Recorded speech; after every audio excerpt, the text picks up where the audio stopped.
بسم اللہ الرحمن الرحیم۔ السلام علیکم ورحمۃ اللہ وبرکاتہ۔ میں زبیر خان ہوں اور آپ میرا ویلاگ دیکھ رہے ہیں۔ یوکرائن نے روس کا بھرکس نکال دیا، یہ آج کے پروگرام کا موضوع ہے۔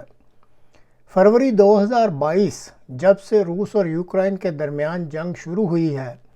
تمام وقت کسی نہ کسی رنگ میں روس کا پلڑا ہی بھاری رہا ہے،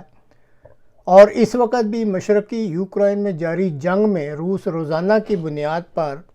یوکرائن کے علاقہ پر قبضہ کر رہا ہے، اور پوری دنیا میں یہی تاثر ہے کہ یہ جنگ روس جیت رہا ہے، اور عمومی طور پر دیکھنے میں یہ تاثر درست بھی لگتا ہے۔ تاہم پچھلے چند ہفتوں سے یوکرائن نے کچھ ایسے فوجی اقدامات اٹھائے ہیں کہ ایسے لگنا شروع ہو گیا ہے جیسے اس وقت یوکرائن روس کا بھرکس نکال رہا ہے۔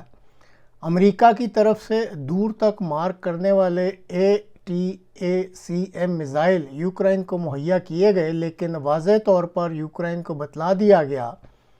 کہ ان میزائلوں کو روس کی سرزمین پر فائر نہیں کیا جائے گا۔ اب جیسے کہتے ہیں کہ ضرورت ایجاد کی ماں ہوتی ہے، یوکرائن کو ضرورت تھی کہ وہ روس کی سرزمین پر حملہ کر کے روس کو سبق سکھلائے۔ چنانچہ اس ملک نے چھوٹے سائز کے ڈرونز بنا لیے جن میں ایکسپلوسیو یعنی بارود بھر دیا گیا۔ یہ ڈرونز نیچی پرواز کرتے ہوئے کئی 100 کلومیٹر تک اڑ سکتے ہیں۔ ایسے ہی ڈرونز کے ذریعے چند ہفتے قبل بارڈر سے، یعنی جو روس اور یوکرائن کا بارڈر ہے،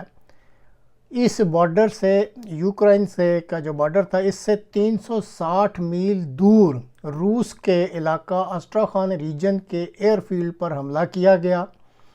اور روس کے Su-57 فائٹر جیٹ تباہ کر دیے گئے۔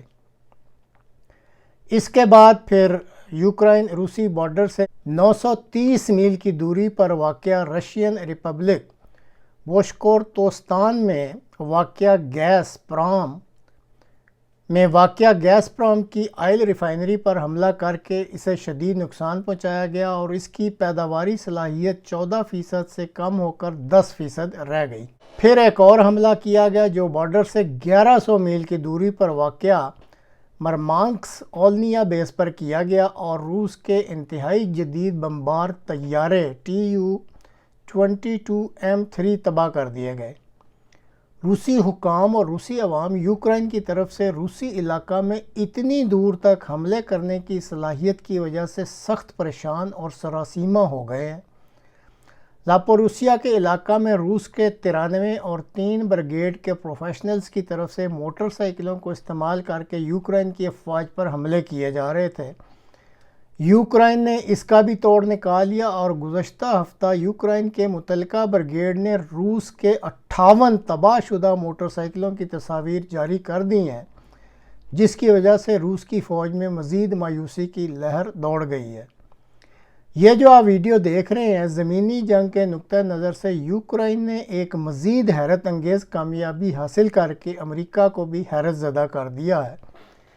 یوکرائنی افواج نے ایک ہفتہ سے بھی کم عرصہ میں مغربی روس کے علاقہ کرسک پر حملہ کر کے 70 کے قریب چھوٹے بڑے روسی قصبوں اور دیہات پر قبضہ کر لیا ہے۔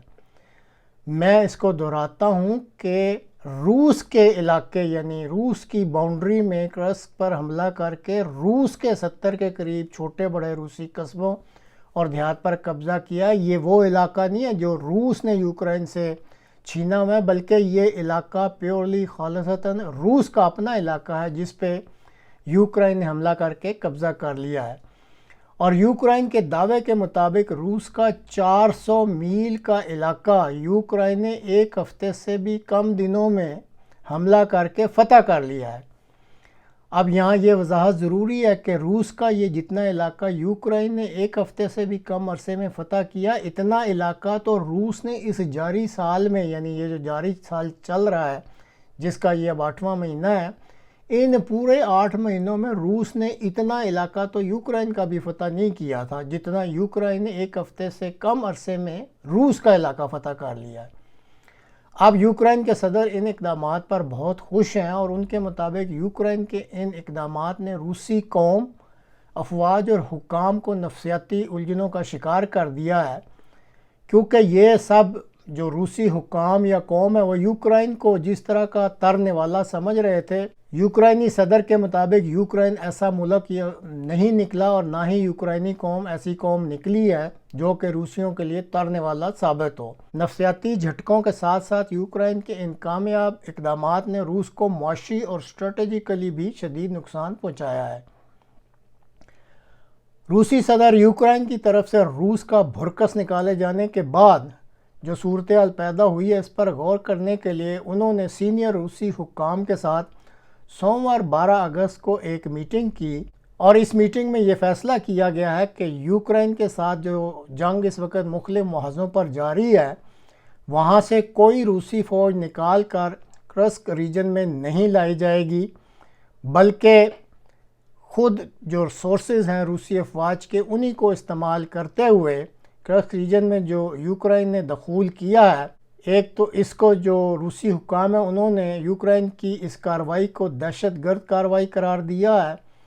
اور فیصلہ کیا ہے کہ روس اپنے ریسورسز استعمال کر کے فوری طور پر ان گھس بیٹھیوں کو اس علاقے سے باہر نکال دے گا۔ اب دیکھتے ہیں کہ روس اپنے ارادہ میں کامیاب ہوتا ہے یا نہیں، کیونکہ بہرحال اس کے لیے وقت کا انتظار کرنا پڑے گا۔ فی الحال تو یوکرائن میں جو شادیانے بجائے جا رہے ہیں، جبکہ اس کے برعکس جو روس ہے وہ اس وقت پیچ و تاب کھا رہا ہے۔